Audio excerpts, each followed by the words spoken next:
लेकिन मैं किसी दल में होने के बाद किसी दल के साथ संबंध बनाना या उस दल से सहयोग लेकर के काम करना या उस दल की जो अच्छी चीजें हैं उनको मैं इग्नोर कर दूं, ये मेरा करैक्टर आपने दल की बात की, समाजवादी पार्टी का समर्थन आपके पास जी। समाजवादी पार्टी के तमाम नेता ये शिकायत करते हैं कि भारतीय जनता पार्टी के समय में उन्हें फंड जारी नहीं होता, विकास कैसे कराएं। कैसे आपने आखिर ये रणनीति की कि सरकार भाजपा की रही, विकास का आपका दावा है, बीजेपी का कैंडिडेट अगर जीतता तो वो इतना लाभ न ले पाता जितना मैंने अपने क्लेवर से और अपनी डिप्लोमेसी से इस डबल इंजन की सरकार से मैंने अपने सतरिक के लोगों का फायदा पहुंचाया। क्या लगता है अभी चेहरे साफ नहीं हैं? क्या लगता है कि समाजवादी पार्टी आपके ऊपर फिर मुहर लगाएगी या किसी नए चेहरे के लिए बात करेगी? चूंकि सप्तऋषियों की धरती है, जैसी मान्यता है हमारे सनातन धर्म में, माना जाता है कि यहाँ पे सप्तऋषि हुआ करते थे, यहीं पे आकर के उन्होंने तालीम हासिल की, शिक्षा लिया। तो इसी का उल्लेख करके मैंने आदरणीय मुख्यमंत्री जी को भेजा था, लेकिन उसमें भी कुछ हुआ नहीं। रेहान कामिल जनपद बाराबंकी की सतरिक नगर पंचायत की वो शख्सियत जिन्होंने यहाँ पर विकास का दावा किया है और इस बार उन्होंने अपने टैगलाइन में ही साफ तौर पर यह उल्लिखित किया है कि 15 साल मुमताज ने किया है विकास, इस बार रेहान रचेंगे इतिहास। रेहान कामिल जी हमारे साथ हैं। सतरिक नगर पंचायत की बात करें तो पूरे उत्तर प्रदेश में नगर निकाय चुनाव की सुगबुगाहट अपने चरम पर है। रेहान जी, क्या खास तैयारी है इस बार? बस तैयारी मेरी अपनी जो 15 साल का मैंने पब्लिक के बीच में अपना समय दिया है और अपने कस्बे की तरक्की के लिए जो मैंने काम किए हैं उसी को लेकर के मेरी तैयारी है। बहुत अच्छी बात है। अब और तल्लीनता से कुछ बातें करेंगे, बैठ के कुछ मुद्दे जानेंगे कि किन मुद्दों पे चुनाव लड़ने जा रहे हैं, किस टिकट से लड़ने जा रहे हैं। जुड़े रहिए हमारे साथ, देखते रहिए द कैमरा 1999। तो आप देख सकते हैं कि यहाँ पर 2 कुर्सियां पड़ी हैं और एक कुर्सी पर हम बैठे हैं और एक कुर्सी पर पिछले 15 सालों से सतरिक नगर पंचायत की कुर्सी पर विराजमान पहले से रेहान कामिल जी बैठे हैं। चुनाव सामने हैं, इस बार कुर्सी पर रेहान कामिल जी का स्वयं का चेहरा होगा। इससे पहले आपकी पत्नी यहाँ से चेयरमैन रह चुकी हैं। सतरिक में विकास के तमाम दावे हैं, क्या हकीकत है, क्या सच्चाई है, इससे हम आपको रूबरू कराएंगे। रेहान जी, क्या लगता है जो पिछले 15 सालों का कार्य है वो कितना आपके लिए सकारात्मक होने जा रहा है? जनता इस बार आपको कुर्सी पे बिठाएगी, कितना आश्वस्त हैं?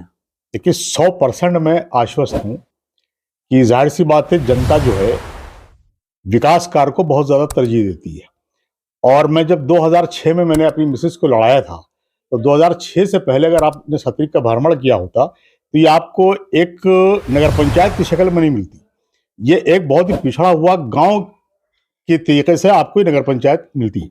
लेकिन तो 2006 में जब पब्लिक ने मुझे वोट दिया और पब्लिक ने मुझे पूरी तरीके से एक तरीके से आश्वस्त कर दिया कि मैं आपको जिताऊंगा, लेकिन आप हमारे कस्बे का विकास करेंगे, तो उसी दिन से मैंने प्रण ले लिया था कि हमको अपने कस्बे का एक एक गली, एक एक कुचा, एक एक वार्ड, उसको मुझको ये दिखाना है कि ये कस्बा है ना कि कोई गांव। बहरहाल उसी तरीके से ऊपर वाले ने मेरा साथ दिया, मैं जीता।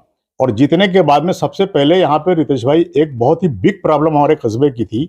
एक मामूली सा हवा का झोंका आता था और हफ्तों हमारे लाइट चली जाती थी। यह हाल था कि लोग तरसते थे कि साहब लाइट कब आएगी और कैसे क्या काम होगा।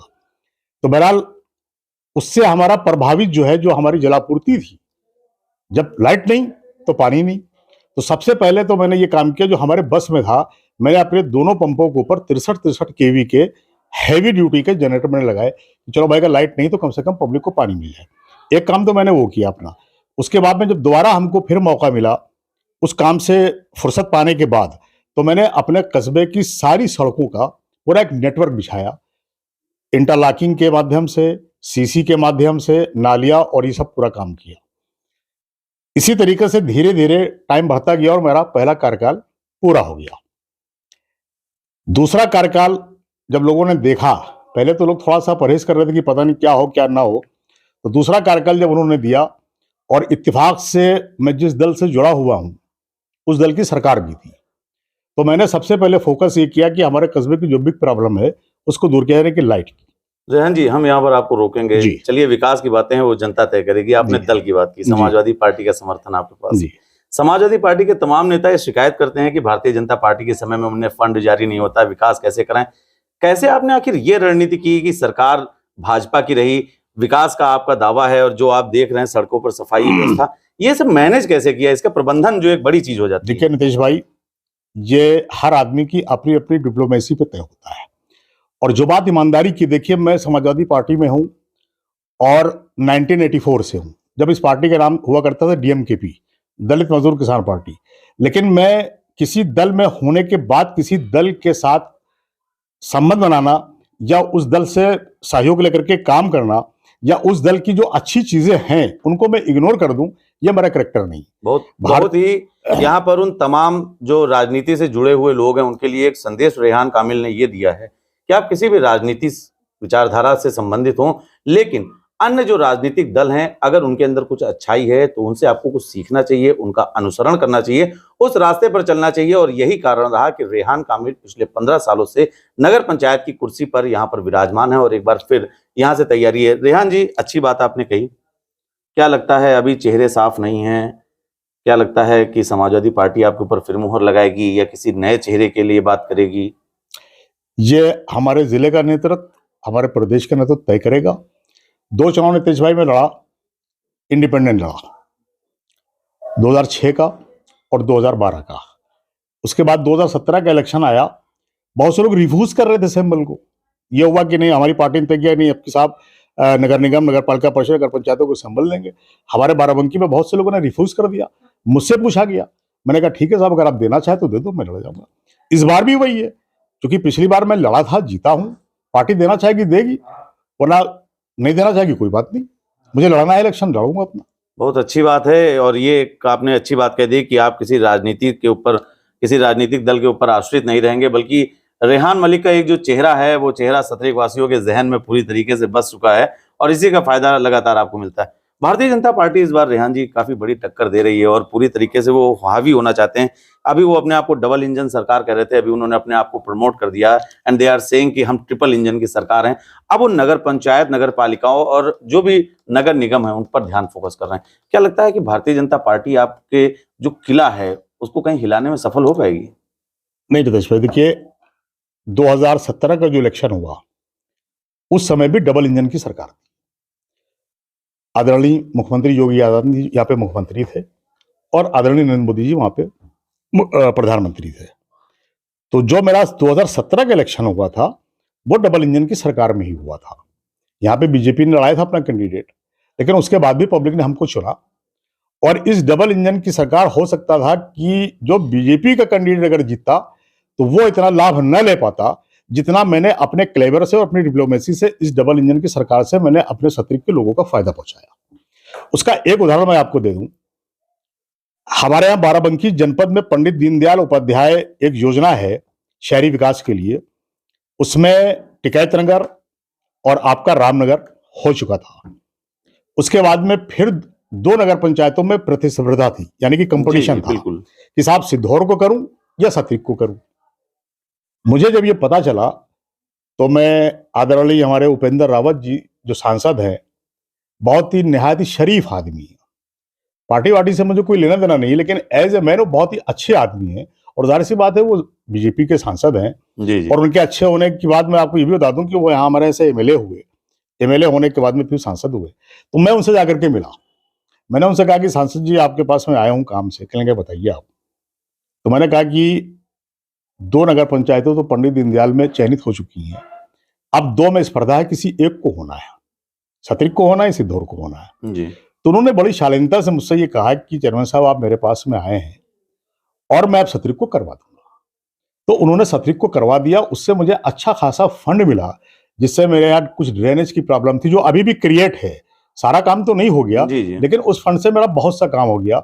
बहुत बड़ा सा एक पक्का नाला मैंने बनवाया, जो स्ट्रीट लाइटें बहुत ही यूनिक किस्म की और बहुत ही अच्छी स्टैंडर्ड की थी वो मैंने लगवाया, सड़कों का निर्माण करवाया, वाटर हार्वेस्टिंग का काम करवाया, बहुत से काम हमारे हो गए हैं। लेकिन अब जाहिर सी बात है कि इतना अब धीरे धीरे आबादी डे बाय डे बढ़ती जा रही है, संसाधन हमारे पास में वही है। ये तो अल्लाह अच्छा रखे सांसद जी को, जिन्होंने हमको ये फंड दिलवा दिया था, जिससे हमने बहुत अच्छा काम कर लिया। और आने वाले समय में भी मुझे उम्मीद ही है, क्योंकि देखिए एक चीज मैं बता देता हूं, हो सकता है मेरे पार्टी के लोगों को ये बुरा भी लग जाए कि साहब आप समाजवादी में होकर के इस तरह की बात करें। देखिए काम लेने का और काम कराने का तरीका होना, बिल्कुल सरकार किसी की बिल्कुल ऐसा नहीं, कोई द्वेष भावना मेरे साथ में नहीं हुई। और जितना हो सकता था मुझको यहाँ पे बीजेपी के जो पदाधिकारी लोग हैं, सांसद लोग हैं, उन्होंने मुझे कोऑर्डिनेट किया और उन्हीं के कोऑर्डिनेशन से आज हम इतना काम कर पाए हैं।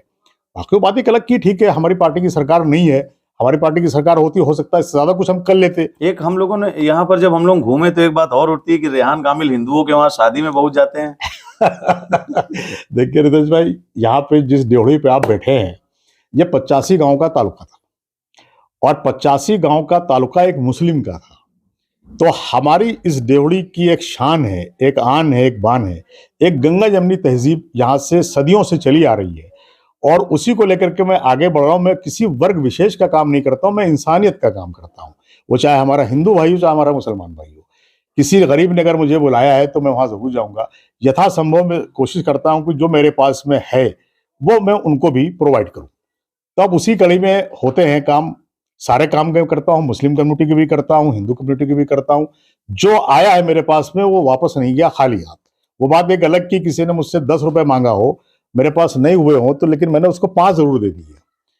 अब उसमें कुछ लोग कहते हैं, हमारे जो चुनाव हमसे लड़ते हैं, हमारा बड़ा काम आसान कर देते हैं रितेश भाई। वो ये करते हैं कि जो मुस्लिम कैंडिडेट है वो हमारे हिंदू भाइयों में जाते हैं, तो वहां जाकर के ये कहते हैं कि साहब सारा काम तो हिंदुओं का करते हैं।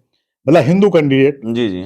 जाकर के हिंदुओं में ये कहते हैं कि सारा काम तो मुस्लिम का करते हैं, और जो मुस्लिम कैंडिडेट है वो जाकर के मुसलमानों में ये कहते हैं कि साहब सारा काम तो वो हिंदू करते हैं। जी। तो एक पिक्चर क्लियर हो जाती है कि मैं काम करता हूँ। बिल्कुल सही बात है। क्योंकि हमारे हिंदू प्रतिनिधि भी ये कहते हैं कि साहब मुसलमानों का काम करते हैं, प्रधानमंत्री और मुस्लिम प्रतिनिधि ये कहते हैं कि मतलब हिंदुओं का काम। प्रधानमंत्री नरेंद्र मोदी जी ने एक बार ऐसे ही बात कही थी कि एक गिलास है उसमें पानी आधा भरा है आधा खाली है। तो आप उन शख्सियत में से हैं जो सकारात्मक चीज देखते हैं, अच्छी बात है। हिंदुओं की बात आई, एक बात और आती है नगर पंचायत सत्री को लेकर। प्रभु श्री राम का यहाँ से एक काफी व्याख्यान मिलता है और यहाँ पर सप्तऋषि के नाम को बदलने की एक मुहिम सी भी प्रारंभ की गई। रेहान कामिल का क्या स्टैंड होगा अगर सत्री को सप्तऋषि के नाम से, सप्तऋषि धाम के नाम से कहा जाए? क्योंकि इसमें कई शिक्षाविद भी इस बात पर सवाल उठा चुके हैं कि यहाँ के गैजेटियर में भी रेहान कामिल का क्या स्टैंड मैंने रहेगा? पिछली जब सरकार थी और आदरणीय योगी आदित्यनाथ जी मुख्यमंत्री थे, तो मैंने एक लेटर भी भेजा था अच्छा। और उसमें उसका पूरा उल्लेख किया था सप्तऋषि के बारे में। लेकिन दुर्भाग्य रहा हमारा, मैं अपनी दुर्भाग्य कहूंगा कि उस पर कोई काम हो नहीं पाया। मैंने फिर उनसे निवेदन किया हुआ है कि जब अयोध्या नगरी को आप इंटरनेशनल लेवल पे उसको आप डेवलप कर रहे हैं, तो जिस अयोध्या नगरी को आप इंटरनेशनल लेवल के ऊपर डेवलप कर रहे हैं, तो उसी अयोध्या नगरी के रहने वाले भगवान राम और उनके 3 अनुज, भरत जी ने, शत्रुघ्न जी ने, लक्ष्मण जी ने, यहाँ पे चारों भाइयों ने यहाँ पे शिक्षा ली। बिल्कुल। तो अब जाहिर सी बात है, उनकी जो बाल व्यवस्था थी, जो उनका शुरुआती जीवन था, ये चूंकि सप्तऋषियों की धरती है, जैसी मान्यता है हमारे सनातन धर्म में, माना जाता है कि यहाँ पे सप्तऋषि हुआ करते थे, जी, यहीं जी, पे आकर के उन्होंने तालीम हासिल की, शिक्षा लिया। तो इसी का उल्लेख करके मैंने आदरणीय मुख्यमंत्री जी को भेजा था, लेकिन उसमें भी कुछ हुआ नहीं। और मैं प्रयास ये करूंगा कि कम से कम इतना तो हो ही जाए हमारे सतरिक के लिए कि एक छोटा मोटा पर्यटन स्थल, जिस तरीके से ये देवा महादेवा की धरती जी, है, जी, जी। हमारा बाराबंकी जनपद जो है, तो मैं ये चाहता हूं कि हमारा सतरिक भी, चाहे जिस चीज से जोड़ करके, जब यहाँ पे जब इसका डेवलपमेंट होगा, एक पर्यटन स्थल बनेगा, बिल्कुल। बहुत सी हमारी यहाँ पे जनता रहती है और मिक्सचर आबादी हमारी है, हिंदू मुस्लिम सब लोग आपस में मिल करके रहते हैं, और हिंदू मुस्लिम जितनी भी कम्युनिटी हमारी, उनके बच्चे जो हैं, उनके अंदर स्किल की कमी नहीं है, बिल्कुल। बस उनको थोड़ा सा निखारना है। तो अगर पुशअप देने की जरूरत है। कुछ ऐसा मौका मिल जाए यहाँ पे, जिसकी वजह से यहाँ के लोग जो है, यहाँ के बच्चे जो हैं, चाहे जिस कम्युनिटी के हैं, वो अपना रोजगार यहीं पे तलाश कर लें, उनके अंदर स्किल की कमी नहीं है। बहुत अच्छा प्रयास है। एक अंतिम सवाल हमारा समय अभाव को देखते हुए, जी, क्योंकि दर्शक भी है, काफी देर तक सुनने के बाद वो भागने लगते हैं, तो हम चाहते हैं कि जो हमारी मेन मुद्दे की बात है, आपने अपने पोस्टर पे एक टैगलाइन लिख रखी हुई है, रेहान कामिल रचेंगे इतिहास। रेहान कामिल कैमरे के सामने बताएं कि आखिर वो कौन सा इतिहास रचने जा रहे हैं। देखिए, बाराबंकी जनपद का एक इतिहास तो हमारी पत्नी रच चुकी है। आप पता कर लीजिए, बाराबंकी जनपद के अंदर किसी एक नाम से हैट्रिक चेयरमैनी की नहीं हुई है। ये तो बताया जाता है कि साहब एक परिवार ऐसा है फतेहपुर का कि आजादी के बाद से आज तक चेयरमैनी हुई है, लेकिन एक नाम से नहीं है। तो अब उसकी तो हैट्रिक हो चुकी है, और उसी ने मुझे परमिशन दिया है कि अब मेरा कार्य पूरा हो गया है, अब आगे की बागडोर आप संभालिए और अपने हिसाब से आप सतरिक को डेवलप कीजिए, सतरिक के लोगों के दिलों को जीतिए आप, और सतरिक के जो बचे हुए काम हैं उनको आप पूरा करिए। बचे में 2 काम है रितेश भाई हमारे, जो हमारे ज़हन में चल रहे हैं। एक विषय पे तो सांसद जी से हमारी बात हो चुकी है, मिनी स्टेडियम को लेकर के। हमारे यहाँ के जो बच्चे हैं वो हमसे बहुत ज़्यादा, चूँकि मैं खुद स्पोर्ट्समैन रहा हूँ, क्रिकेट मेरा शौक था, और वो लोग बहुत उम्मीदें मुझसे रखे हुए हैं कि कम से कम आप अपने रहते-रहते एक मिनी स्टेडियम हमारे सतरिक में हो जाए। एक इस पे मुझे काम करना है। दूसरा ये है, जो मैंने अभी ज़िक्र किया आपको, कि हमारे यहाँ के जो बच्चे हैं, उनके अंदर स्किल की कमी नहीं है। तो चाहे कोई लघु उद्योग हो जाए, इस किस्म की कोई भी चीज़ें हो जाएँ, जिससे कम से कम कोई 2-4-500 बच्चा हमारा सतरिक का या और हार जवार का इलाके का यहाँ पे सतरिक में आकर के अपना वो काम कर सके। जिससे मैंने सतरिक को, जो आपको भी बताया था, जी 2-3 चीज़ें जो एक ऐसी हुई हैं, जिसमें हमारे आइडियल हुआ करते थे, माननीय आदरणीय बेनी प्रसाद वर्मा जी, जी जो अब स्वर्गवासी हो गए हैं, उन्होंने भी हमारी बड़ी मदद की थी। सतरिक में सीएससी, जो तकरीबन 2 करोड़ 73 लाख रुपए की थी, हमारे मित्र हैं, छोटे भाई हैं श्याम प्रकाश त्रिवेदी जी, उन्होंने हमसे ये कहा कि रेहान भाई, जब मैं चेयरमैन भी नहीं था, चेयरमैन का इलेक्शन बस होने वाला था, जी जी कह लगे रेहान भाई बाराबंकी जनपद को 11 सीएससी मिली है, और आप बाबूजी से बात कर लीजिए तो एक सीएससी हमारा सतरिक में हो जाए। तो शाम का वक्त, तो वक्त मोबाइल नहीं थे, पीएनटी से मैंने बाबूजी को बात किया, तो वो थोड़ा सा खफा भी हुआ, कह लगे आप लोग बिल्कुल अटेंडम बात करते हैं। अच्छा, अगर मान लीजिए वो नाम से हो, तो उन्होंने कहा बाबूजी अगर नाम से होंगी तो न दीजिएगा, और अगर बाराबंकी जनपद के लिए आई हैं तो दे दीजिएगा। कहेंगे अच्छा ठीक है, सुबह आना। तो मोहनलाल डिग्री कॉलेज में बहुत सी योजनाओं का शिलान्यास होना था, जी जिसको स्वर्गवासी आदरणीय मुलायम सिंह यादव जी को आकर के करना था। हम लोग भी वहां पे गए। किस्मत अच्छी थी हम लोगों की, जब वहां जाकर के देखा तो 11 सीएससी बाराबंकी जनपद के लिए थी, किसी कस्बे या किसी गांव के नाम से नहीं थी। तो एक उपकार ये बाबूजी ने किया था, आज हमारे सतरिक के अंदर बहुत ही हाई प्रोफाइल सीएससी, जिसमें ब्लड बैंक भी है, एम्बुलेंस भी है, वहां पे रहने का भी है, ये किया था। और दूसरा काम, एक और सौगात हमारे कस्बे को दी थी बाबूजी ने, स्वर्गवासी बाबूजी ने, विद साइंस फैकल्टी लड़कियों का इंटर कॉलेज, जैसे आपका बाराबंकी का जीजीआईसी है, जी। सेम जीजीआईसी हमारे सतरिक के अंदर भी है। तो ये चीजों को मैंने अपनी ही चेयरमैनी में, ऊपर वाले ने हमारे माध्यम से कराने के लिए लिखा था, और उसका जो मेन माध्यम बने वो स्वर्गवासी आदरणीय बेनी प्रसाद वर्मा जी। जी बहुत अगर इसका मैं वर्णन न करता तो ये उनके लिए बेईमानी होती। बिल्कुल, बहुत अच्छी बात है। आप हैं रेहान कामिल, जो इस बार सतरिक नगर पंचायत से चेहरा हैं। हालांकि आपकी पत्नी यहाँ पर एक रिकॉर्ड पहले ही बना चुकी हैं, एक नाम से 3 साल लगातार चेयरमैनी की कुर्सी पर हासिल करके उन पर बैठने वाली और यहाँ के विकास में सतत अपना योगदान देने वाली। इस बार उन्होंने अपने पति को आगे किया है। रेहान कामिल का दावा है कि जो गंगा जमुना की तहजीब हर जगह देखने की मिलती है, वो सतरिक से ही उद्गम हुआ है उसका। और उन्होंने साफ तौर पर एक बात और भी कही कि उनकी ड्यूटी पर आज तक चाहे जो कोई आया है, उन्होंने हमेशा मदद के लिए हाथ आगे बढ़ाए। ये बात अलग है कि अगर उसके मांगने के मुताबिक धनराशि इनके पास नहीं होती थी तो ये कुछ मदद जरूर कर देते थे। एक बार फिर रेहान कामिल जनता के बीच पहुंचे हैं।